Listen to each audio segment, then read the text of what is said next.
Hello friend, જય શ્રી કૃષ્ણ. આજે આપણે બનાવીશું એપલની સરસ એવી વાનગી. અત્યારે એપલની સિઝન છે તો આપણે ટેસ્ટી અને સ્પાઇસી એવા તંદૂરી એપલ બનાવીશું. તેના માટે આપણે સામગ્રી લઈશું 1 થી 2 એપલ. એને આપણે કટ કરી લેવાના છે, જે કટિંગ આ મુજબ કરવાનું છે. પછી આપણે ઉપર માટે ધાણાભાજી ગાર્નિશ માટે લીંબુ પાણી, અડધું લીંબુ લેવાનું છે. ચાટ મસાલો. હવે અંદર એડ કરવા માટેના મસાલા આપણે લઈશું 1 ચમચી જેટલું ગરમ મસાલો, 1 ચમચી મરચું પાવડર, ધાણા જીરું પાવડર અને નિમક, અને 2 ચમચી જેટલું આપણે ઘી લેવાનું છે. તમે ઘી ન લો તો બટર પણ ચાલે. અને આપણે હવે સ્ટાર્ટ કરશું કે બધા જે ઘી છે એને આપણે ઓગાળી લેવાનું છે. હવે આપણે આ ઘીને છે ઓગાળી લીધું છે. હવે તેમાં આપણે જે મસાલા રેડી કર્યા છે એ મસાલાનામાં એડ કરવાના છે. જો વધારે સ્પાઇસી ભાવતું હોય તો તમે વધારે મરચું પણ એડ કરી શકો છો, અને જો થોડું સ્વીટ પણ ફાવતું હોય તો તમે એમાં ખાંડ પણ એડ કરી શકો છો.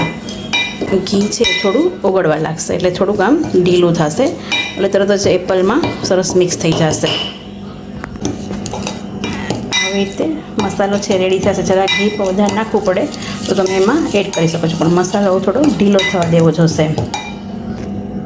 હવે તેમાં આપણે જે એપલના પીસ કર્યા છે એપલના પીસ એડ કરીશું અને તેને આપણે એકદમ મિક્સ કરી લઈશું. બધામાં મસાલો ચડી જવો જોઈએ એટલે એકદમ સ્પાઇસી લાગશે. હવે આપણે પેન મૂકવાનું છે, પણ તેમાં આપણે ઘી નથી મૂકવાનું, કેમ કે આમાં ઘી હોવાથી પેનમાં ઘી આપણે રાખવાનું નથી. હવે આ થઈ ગયું છે, આપણે 10 મિનિટ માટે રહેવા દઈશું. આમાં થોડો મસાલો ચડી જાય પછી આપણે તેને શેકશું.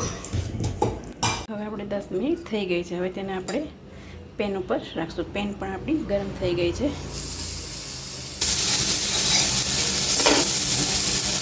હવે તે બધા એપલને આપણે ગોઠવી દેવાનું.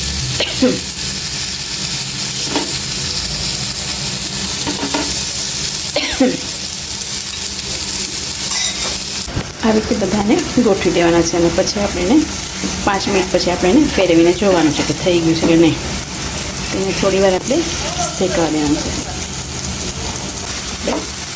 ફેરવી નાખવાનું છે.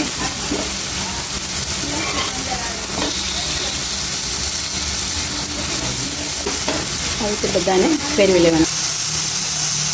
આવી રીતે બધી શેકાઈ ગઈ. તમે એને ટોસ્ટરમાં એટલો શેકી શકો છો અને ઓવનમાં પણ શેકી શકો છો. હવે તેને આપણે એક પ્લેટમાં કાઢી લેવાનું છે.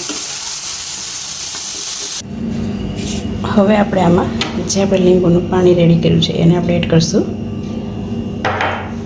જે ચાટ મસાલો છે એને પણ આપણે એડ કરીશું, અને જે આપણે ધાણાભાજી લીધી છે એને પણ એડ કરી અને મિક્સ કરી લઈશું.